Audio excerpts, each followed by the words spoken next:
প্রায় ২৩৭ বছর পুরনো তিস্তা নদীতে জড়িয়ে আছে উত্তরের ৫ জেলার মানুষের সুখ দুঃখ সহ নানান স্মৃতি। এ নদীর পানির উপর নির্ভরশীল লাখ লাখ হেক্টর জমি। তবে গেল কয়েক বছর ধরে ভারতের একতরফা পানি প্রত্যাহারে তিস্তা এখন মরুময়। নদী বেঁচে থাকার পানিও নেই এক কানিও। এতে তিস্তার বুকে জেগেছে ৯০,০০০ হেক্টর চর।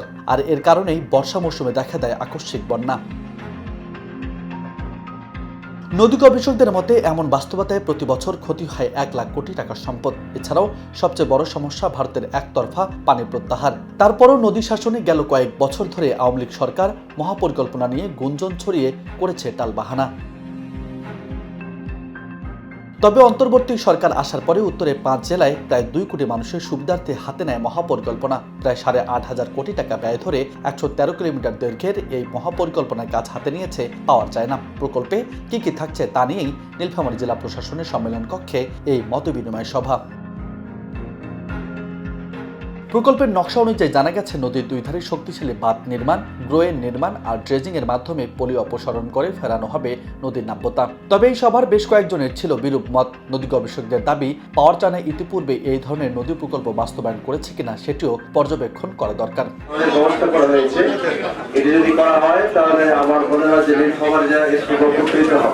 তবে অবশ্যই আপডেট তথ্য হতে হবে, কারণ বিগত সময়ে ২০১৬ সালে এই প্রকল্প অনুমোদন করেছে। আমাদের যে ক্ষতির পরিমাণ, এই প্রকল্পটা যত দিলে হবে ক্ষতির পরিমাণ তত বাড়তে থাকে। সে কারণে আমরা শুধু জানতে চাই যে ওনারা যে প্রকল্পটা দিয়েছেন সেটা কবে নাগাদ আমাদের যারা দেশীয় এক্সপার্টের কাছে সেটা যাবে, কবে নাগাদ আমরা এটা সুফল পাবো। প্রকল্প বাস্তবায়নের বিকল্প কোনো কিছু নেই। এটা এই এলাকার মানুষের প্রাণের দাবি। এই এলাকার মানুষকে বাঁচাতে গেলে এই তিস্তার যে প্রকল্প, মেঘা প্রকল্প যেটা রয়েছে, এটা আমাদের বাস্তবায়ন করতে হবে। আমার জলঢাকা থানার শৈলবাড়ি ইউনিয়নের শেষ সীমান্তে হাতিবান্ধা থেকে ডালুবাড়ি ইউনিয়ন, ওখান থেকে ১০ কিলোমিটার খালি শুধু ধুধু বালু চরে মানুষ। আজকে আমরা সর্বহারা হয়ে গেছি।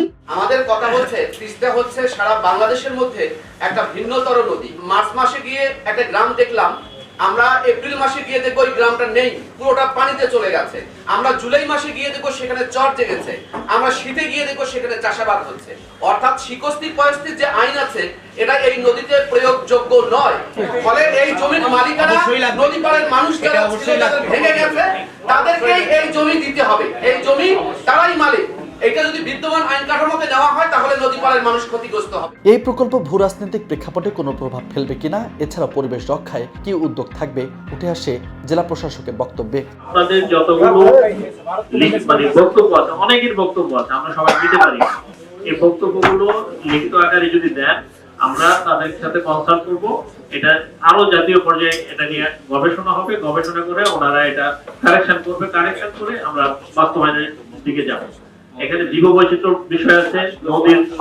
নদীর যেহেতু রিভার ট্রেনে আমাদের অভিজ্ঞতা আছে, সেই রিভার ট্রেনটা আমরা কিভাবে করবো এবং বললে যে পলি ম্যানেজমেন্টটা কিভাবে করবো, সেই বিষয়গুলো সুন্দর করে দেখবে। এবং আমাদের এলাকায় যে আর্থসামাজিক উন্নয়নটা কিভাবে হবে সেটা আমি যদি আরেকটা আপনারা আজকে যেহেতু প্রাথমিকভাবে বসছেন, পরবর্তীতে ফাইনাল করার আগে আমাদের সাথে আরেকবার যদি শেয়ার করেন ভালো হয়, যে ফাইনাল করার আগে কিভাবে আপনারা এটা বাস্তবায়ন করবেন। তিস্তা মহাপরিকল্পনা বাস্তবায়নের আড়ালে যাতে ভারতের কাছে পানি ন্যায্য হিসাবে বিফলে না যায়, এমন দাবি তিস্তা অববাহিকার লাখো মানুষের।